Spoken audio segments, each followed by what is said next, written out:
Hello student, जैसा कि आप जानते हैं इस वीडियो में हम कक्षा 12 विषय भूगोल के अंतर्गत खनिज और ऊर्जा संसाधन, खनिज और ऊर्जा संसाधन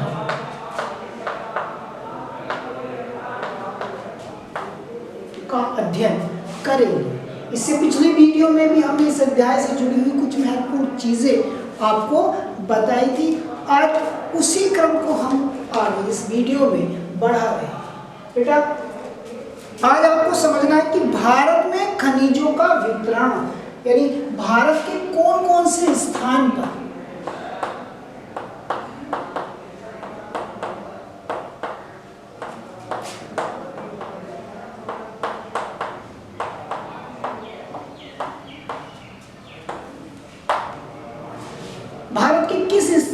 किस भाग पर कौन सा खनिज पाया जाता है, तो ये है भारत में खनिज पदार्थों का वितरण। इस वीडियो में हम इस पर चर्चा करेंगे। बेटा, आप जानते हैं कि भारत में जो धात्विक खनिज है वो अधिकतर प्रायद्वीपीय भाग में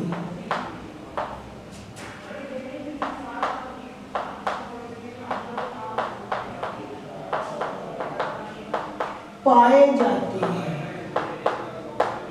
अगर आप किनका धात्विक खनिजों का विस्तार देखें, वितरण देखें, तो आपको पता चलेगा वो अधिकतर प्रायद्वीपीय भागों में आपको देखने के लिए मिलेंगे। और जो कोयला खनिज है उसके विषय में आपको याद रखना है। भारत में जो कोयले के भंडार पाए जाते हैं, जो कोयला संसाधन पाया जाता है, उसका 97% भाग कुछ निश्चित क्षेत्र में पाया जाता है। यानी भारत के पास जितने कोयले के भंडार है, जितनी मात्रा है, उसका 97% एक बहुत बड़ा हिस्सा ठीक कुल विशेष स्थानों पर पाया जाता है। आप सोच रहे होंगे वो विशेष स्थान है कौन कौन से, तो वो आपको याद रखना है। दामोदर,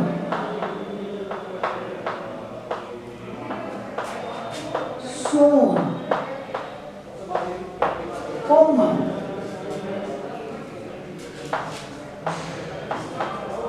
महानदी,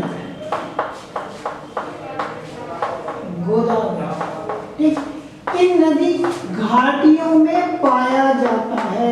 भारत के पास, मैं अभी आप लोगों को बता रहा था कि जितने कोयले के भंडार हैं उनका 97% हिस्सा इन क्षेत्रों में आपको मिलेगा। यानी एक बहुत बड़ा भाग इस खनिज पदार्थ का यहाँ पाया जाता है। ठीक, तो बेटा आपको आगे याद करना है। इसी प्रकार अगर आप खनिज तेल का देखें तो खनिज तेल का जो भंडार है वो भी कुछ सीमित क्षेत्रों में पाया जाता है। और वर्तमान समय में भारत सरकार क्या कर रही है, ऐसे नए स्थानों की तलाश कर रही है जहाँ से संभावना है कि वहाँ खनिज तेल प्राप्त हो जाए। तो जैसे आपको कोयले के विषय में पता है, ऐसे खनिज तेल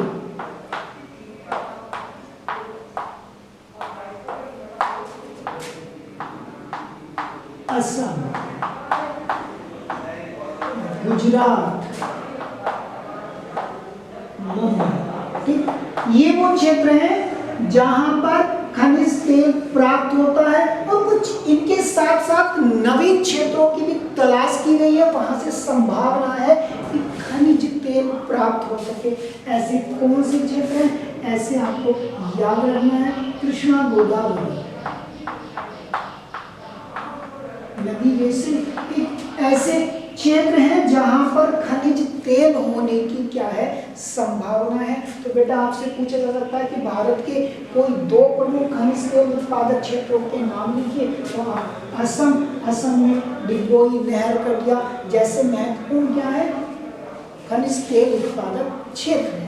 अगर आप गुजरात में देखेंगे तो खंबात की खाड़ी, अंकलेश्वर, ऐसे कुछ स्थान है जहां से खनिज तेल प्राप्त किया जाता है।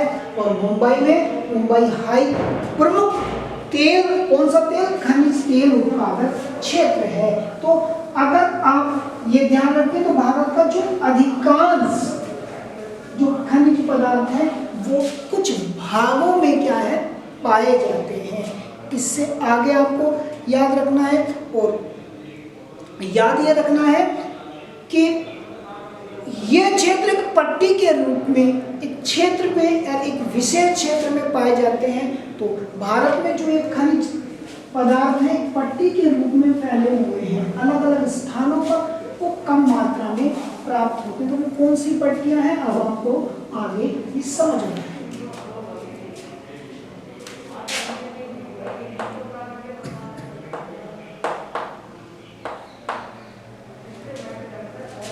खनिज संसाधन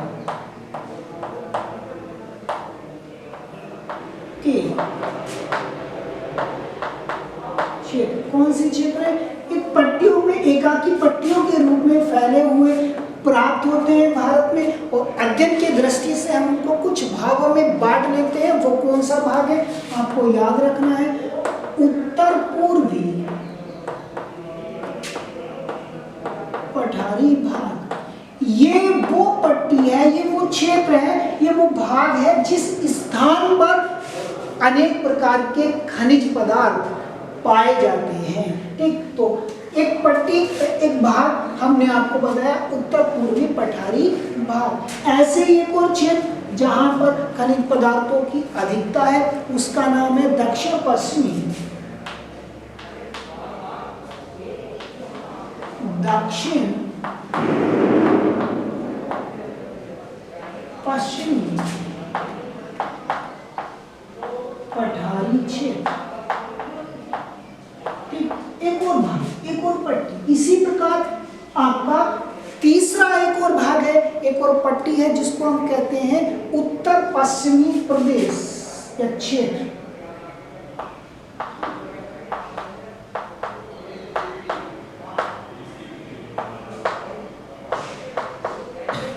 और एक और भाग वो है आपका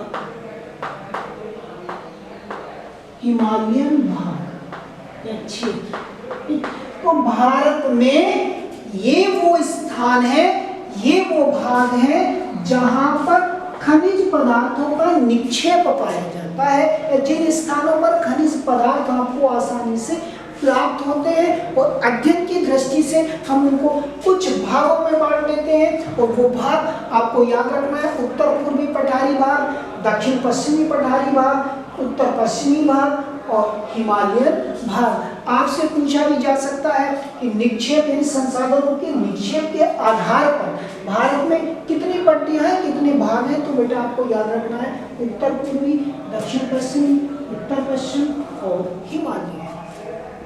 अब हम विस्तार से देख लेते हैं इसके विषय में और अध्ययन विस्तार से कर लेते हैं कि उत्तर पूर्वी, तो उत्तर पूर्वी बेटा आप नाम से समझ रहे होंगे भारत का उत्तर पूर्वी भाग।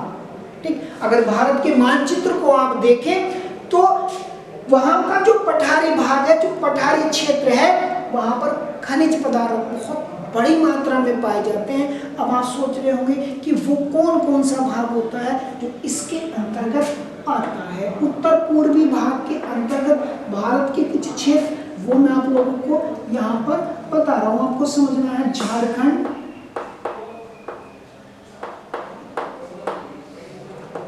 उड़ीसा,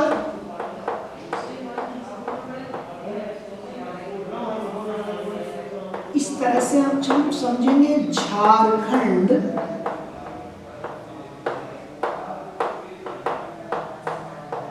उड़ीसा, छत्तीसगढ़ और पश्चिम बंगाल के कुछ भागों को शामिल किया जाता है। यानी ये वो क्षेत्र है जहां पर उत्तर पूर्वी भाग के अंतर्गत शामिल किया जाता है। तो बेटा आप उत्तर पूर्वी पठारी भाग के अंतर्गत क्या क्या चीजें आती हैं वो मैंने आपको समझा दी, और अधिकता से समझेंगे और ध्यान से समझेंगे कि इस पट्टी के अंतर्गत, इस भाग के अंतर्गत छोटा नागपुर यानी झारखंड का पठारी क्षेत्र, ओडिशा के पठार, पश्चिम बंगाल तथा छत्तीसगढ़ के कुछ भाग आते हैं। ये वो क्षेत्र क्षेत्र हैं ये वो हिस्से हैं जिन्हें हम उत्तर पूर्वी पठारी भाग के अंतर्गत क्या करते हैं, शामिल करते हैं। इसमें झारखंड यानी छोटे नागपुर का पठार, उड़ीसा का पठार, छत्तीसगढ़ का क्षेत्र और पश्चिम बंगाल के कुछ हिस्से आते हैं। अब आप सोच रहे होंगे कि यहाँ पर कौन कौन से आपको प्राकृतिक संसाधन मिलने वाले हैं या मिलते हैं, तो वो आपको याद रखना है, लोहा अयस्क, कोयला, मैग्नीज, अभ्रक और बॉक्साइट, ये खनिज पदार्थ इन क्षेत्रों में पाए जाते हैं। अब आपको वो खनिज पदार्थ यहाँ पे लिखने हैं जो जिसके अंतर्गत उत्तर पूर्वी क्षेत्र के अंतर्गत आते हैं। कौन कौन सा? लोहा अयस्क,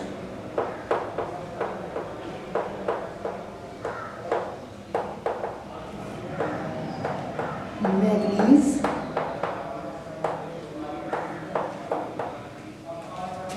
कोयला